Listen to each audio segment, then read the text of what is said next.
Make me a green tea Vasilevsky. Oh yes, it's another Bolts analysis, and you know what that means. Lightning win for the 10th time in a row. I could get very used to this. It probably won't happen again, but, well, for now, it's a winning streak that is intact. It keeps us in a very healthy position in the Atlantic, and we are enjoying life in the NHL at the moment. Welcome back to Bolts Analysis 2020. So, was it much of a game? I'm gonna go straight away with no. I mean, to a certain extent, if two of the goalies are getting stars of the game, then you kind of think, well, this has not been a particularly high-scoring affair because those guys are paid to keep pucks out of the net, and that's pretty much what they did. One went in the entire game, and it was a bit unlucky. If you're Philly, I think you'll be feeling a little bit annoyed that a sort of bounce like that allows Maroon to sort of nip in and sort of just tuck it away.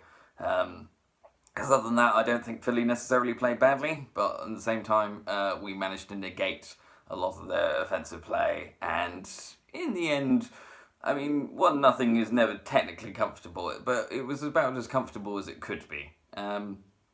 So yeah, quick turnaround, because we're playing in New Jersey in less than an hour, so I'm going to have to be lightning quick. Boston, sadly, did not lose. So, once again, we're in a situation where we think, ooh, if we go on a long run, a good winning run, we can catch them up, and it's still not quite happening. But what is happening is that there is a nice little buffer opening up between us and third and fourth in the Atlantic. Toronto are now 4 points back, having played a game more. Their goal difference is nowhere near as good as ours, and they're playing Florida tonight. And Florida are 7 points back, so one of those two, if we win, is going to lose even more ground on us, and even if we don't win, they're still going to, pass up an opportunity to get another 2 points closer. Then again, I could see both of them getting a point. I could see it being a rather wild one, because whilst Toronto and Florida are very good at attacking, the defence is not really there, which I'm happy to report, I think, is one of the things that we've learned from last year. We're being a lot tighter. We might not necessarily be getting as many points on the board, but we're smothering teams and shutting them down and allowing Vasilevsky to get back-to-back shutouts. Who thought I'd be saying that a month ago? As for the rest of the division, I think Buffalo, Montreal, Ottawa, Detroit. I wouldn't necessarily say count Buffalo and Montreal out yet, because mathematically it's still very possible, but they are going to have to go on one heck of a run. I think Buffalo are at least doing what they can tonight. They are currently 3-1 up against the Red Wings. You gotta do what you gotta do.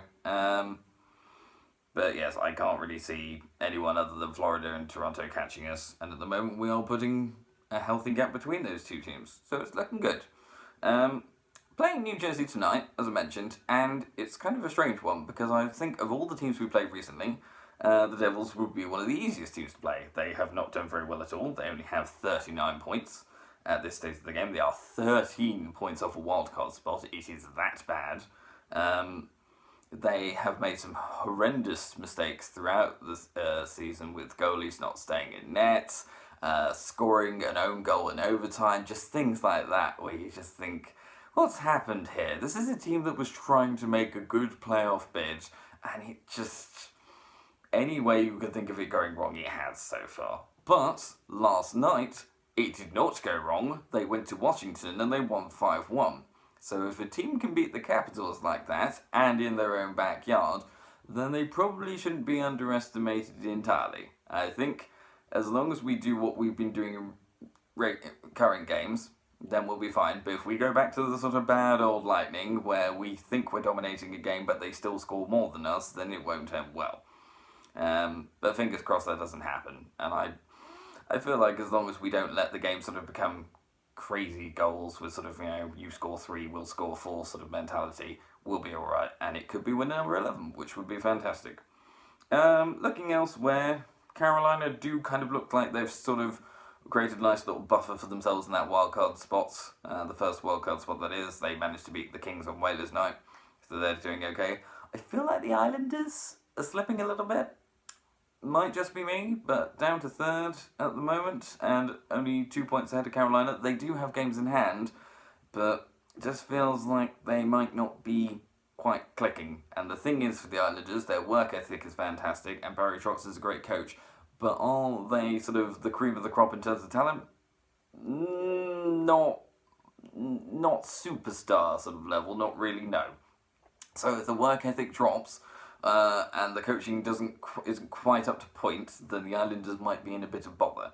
But I'm not saying, oh no, they definitely won't make the playoffs, or oh, it's going to be horrendous. I think the Islanders have been a lot better, not just last season, but this season as well, compared to seasons gone by. So not time to hit the panic button, but maybe time to sort of have a little look at what's happening there.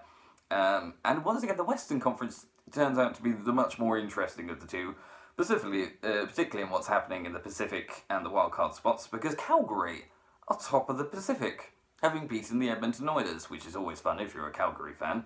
Arizona are slipping a bit. They are currently, I think, losing to Pittsburgh, so that's not good for them. They will not want to get shut out the third time in a row. And Vegas got shut out by Columbus in their own arena last night. They lost 3-0 to Columbus. So, and I think actually Vancouver have just won by 4-1 against Minnesota. Literally, that's coming right now. So Vegas are going to slip out of the top three of the Pacific and go into the wildcards. So, and credit to Vancouver actually, because they've had a couple of good results in the last, basically this weekend. They beat Buffalo last night. They beat Minnesota tonight. So they've got that sort of Floridian nightmare out of their system, which is good to see. And I think the only other results that's kind of come in today is Winnipeg losing, getting shut out at home to Nashville. It kind of suggests that Winnipeg might not be the force that they were, and also that Nashville, actually, that coaching change might have done them some good, because if they manage to win their games in hand, they will go into the wildcard spots. Stranger things have happened. But anyway, that's enough yakety-yakketing from me, because we are due to play in half an hour, and I want to listen to that. Oh, and the Coyotes have scored. Oh, there we go. No shutout.